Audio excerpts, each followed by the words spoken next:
ഗോപി, ഈ വിഷയം, അതായത് UDF ഉയർത്തുന്ന ഈ വിഷയം, ഈ സ്വർണ്ണക്കൊള്ളയുമായി ബന്ധപ്പെട്ട് എന്തുകൊണ്ട് അവസാന ലാപ്പിൽ വീണ്ടും അത് പൊക്കിക്കൊണ്ടുവരുന്നു എന്നത് സുപ്രധാനമായ ചോദ്യമാണ്.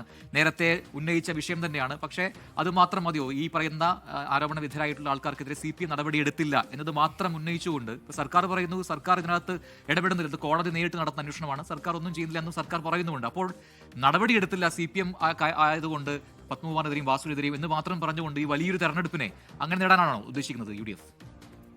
എനിക്ക് തോന്നുന്നു പ്രജൻ, ഞാൻ UDFന്റെ ഭാഗത്തെ ഈ തെരഞ്ഞെടുപ്പ് പ്രചാരണത്തിൽ അവരുടെ തന്ത്രവും അതുപോലെ തന്നെ ഇടതു മുന്നണിയുടെയും രണ്ടും നമുക്ക് പറഞ്ഞു പോകണമല്ലോ. അപ്പോൾ ഇതിൽ രണ്ടുപേരും പരസ്പരമുള്ള ആരോപണങ്ങളിൽ ഒളിച്ചു കളിക്കുന്നുണ്ട്. ഒന്ന്, ശബരിമല സ്വർണ്ണക്കൊള്ളയുമായി ബന്ധപ്പെട്ട് UDF ഉയർത്തുന്ന ആരോപണങ്ങളിൽ നിന്ന് മറുപടി പറയാതെ ഒഴിയുന്ന സർക്കാരും അല്ലെങ്കിൽ ഭരണപക്ഷവും, ഈ വയനാട് ഫണ്ട് തട്ടിപ്പുമായി ബന്ധപ്പെട്ട് ഉയർന്നു വരുന്ന ആരോപണങ്ങളിൽ മറുപടി പറയാതെ ഒഴിയുന്ന പ്രതിപക്ഷവും. ഇതാണ് നമ്മൾ രണ്ടുപേരും കാണുന്നത്. ഇനി ഇവർ രണ്ടുപേരും ചേർന്ന ഒരു ഓഡിയോ ബ്രിഡ്ജാണോ അഷ്മിയുടെ? ഇല്ല, ഞാൻ തമാശക്ക് പറഞ്ഞു. അപ്പം ഇവർ രണ്ടുപേരും കോമൺ ആയിട്ട് NDAക്കെതിരെ ഉന്നയിക്കുന്ന ഒരു ആരോപണം, അത് FCRA നിയമ ഭേദഗതിയാണ്. ഇനി പ്രജൻ ചോദിച്ച ചോദ്യത്തിന് ഡയറക്റ്റ് ആയിട്ട് ഒരു ഉത്തരം ഞാൻ പറയാം. അതായത് എന്താണ് പ്രതിപക്ഷത്തിന് ഈ സർക്കാരിനോട് ശബരിമല സ്വർണ്ണക്കൊള്ളയുമായി ബന്ധപ്പെട്ട് ചോദിക്കാനുള്ള ചോദ്യം? അതാണ് രാഹുൽ ഗാന്ധി ചോദിച്ച ചോദ്യം, സ്വർണം കട്ടത് ആരപ്പ എന്നത്. ആ ചോദ്യമാണ് ശബരിമല സ്വർണ്ണക്കൊള്ളയുമായി ബന്ധപ്പെട്ട് പ്രതിപക്ഷത്തിന് ചോദിക്കാനുള്ള ചോദ്യം.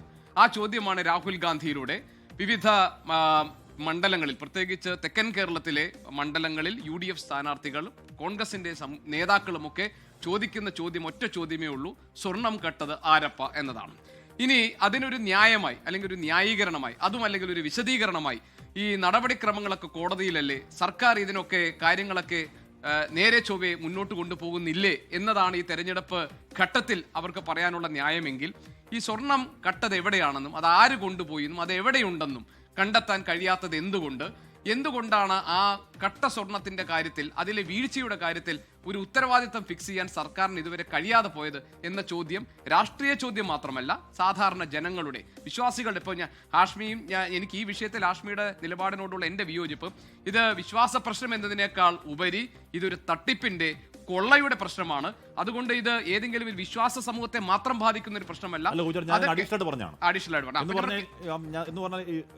ഞാൻ ആ ടെറയിൽ നിന്ന് വരുന്ന ആളാണ്, അതുകൊണ്ട് എനിക്ക് അതിന്റെ വൈകാരികത മനസ്സിലാവും. അത്രത്തോളം വൈകാരികമായി കാണുന്ന ഒരു വിശ്വാസ കേന്ദ്രമാണ് ശബരിമല.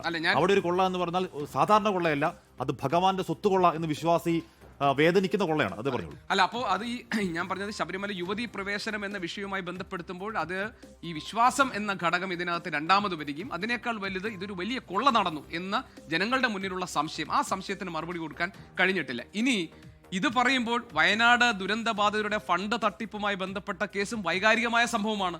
നമ്മൾ പറഞ്ഞതുപോലെ തന്നെ ഇത്രയധികം ദുരന്തബാധിതരുള്ളപ്പോൾ അവരുടെ പേരിൽ പിരിച്ചെടുത്ത പണത്തിന് കണക്കെവിടെ എന്ന ചോദ്യത്തിന് കൃത്യമായ ഒരു മറുപടി പ്രതിപക്ഷത്തിന് ഇതുവരെ പറയാൻ കഴിഞ്ഞിട്ടില്ല എന്നത് വാസ്തവമാണ്. മാത്രമല്ല, ഇപ്പോൾ ഏറ്റവും ഒടുവിൽ ഈ കോൺഗ്രസിന്റെ അധ്യാപക സംഘടനയായ KPSTA അവർ കോടിക്കണക്കിന്, ഏതാണ്ട് 1.5 കോടി രൂപ 10 വീട് നിർമ്മിക്കുന്നതുമായി ബന്ധപ്പെട്ട് ഇതേപോലെ ഈ ദുരന്ത ബാധിതർ അവരുടെ ദൃശ്യങ്ങൾ കാണിച്ച് അല്ലെങ്കിൽ അവരുടെ ദയനീയത ചൂണ്ടിക്കാണിച്ചുകൊണ്ട് ഈ അധ്യാപകർ സ്വമേധയാ അവർ കൊടുക്കുന്ന ഒരു തുകയുണ്ടായിരുന്നു. ആ തുകയിൽ KPSTA പിടിച്ചെടുത്ത തുക അത് ഏതാണ്ട് 1 കോടിയിലധികം വരും. ആ പൈസ എവിടെ? അതിന് 10 വീടുകൾ നിർമ്മിച്ചിട്ടുണ്ടോ? പിന്നെ KPCCയുടെ നേതൃത്വത്തിൽ പിരിച്ചെടുത്ത പണത്തിന്റെ കണക്കെവിടെ? അത് എവിടെ വിനിയോഗിക്കപ്പെട്ടു? എവിടേക്ക് കൊടുത്തു? അപ്പോഴായിരുന്നല്ലോ മറുഭാഗത്തുനിന്ന് ഒരു ചോദ്യം ഉണ്ടായി, ഇപ്പൊ CPM കേന്ദ്ര കമ്മിറ്റി പിരിച്ചെടുത്ത ഫണ്ട് എവിടെ? ഞാൻ ഉദ്ദേശിച്ചത് നമുക്ക് നെക്സ്റ്റ് റൗണ്ടിലേക്ക് നമുക്ക് വയനാട്ടിലേക്ക്. ശരി, അപ്പൊ ശബരിമല സ്വർണ്ണക്കൊള്ളയാണ് ഇപ്പോൾ നമ്മളുടെ പ്രധാനപ്പെട്ട പ്രശ്നമെങ്കിൽ ശബരിമല സ്വർണ്ണക്കൊള്ള പരമാവധി ഇതൊരു തെരഞ്ഞെടുപ്പ് വിഷയമാകാതിരിക്കാൻ, അല്ലെങ്കിൽ അവർ മറുപടി പറയേണ്ടുന്ന പ്രതിസ്ഥാനത്ത് നിൽക്കുന്ന അവസ്ഥ ഒഴിവാക്കാൻ വേണ്ടി ഇടതുമുന്നണി ശ്രമിക്കുന്നുണ്ട്. അതുകൊണ്ടാണ് ഇതൊരു വലിയ വിഷയമായി ചർച്ച ചെയ്യാൻ അവർ തയ്യാറാകാത്തത്. ഇനി ഒരു ഒറ്റ കാര്യം കൂടി, ഇതിൽ വലിയ രീതിയിൽ ചർച്ചയാക്കി കൊണ്ടുവരാൻ കഴിയുന്നതായിരുന്നു NDAക്കും. പക്ഷെ അവർ ആദ്യഘട്ടങ്ങളിൽ അതിൽ മൗനം പാലിച്ചു. അതിന് വളരെ സിമ്പിൾ ആയിട്ടൊരു കാരണമേ ഉള്ളൂ, ഇതിന്റെ ഗുണഭോക്താക്കൾ UDF ആയി മാറുമെന്നുള്ളതാണ്.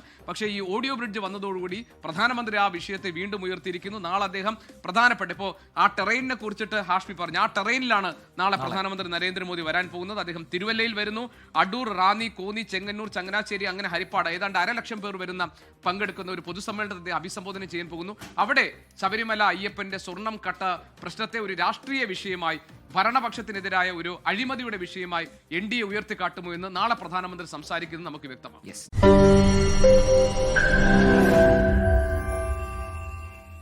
ലോകത്തെവിടെയായാലും ഏത് സമയത്തും 24 വാർത്തകളും ഓഗ്മെന്റഡ് റിയാലിറ്റി പാക്കേജുകളും എക്സ്പ്ലെയിനറുകളും വിശദമായി കാണാൻ ഞങ്ങളുടെ യൂട്യൂബ് ചാനൽ നിങ്ങൾക്ക് സബ്സ്ക്രൈബ് ചെയ്യാം.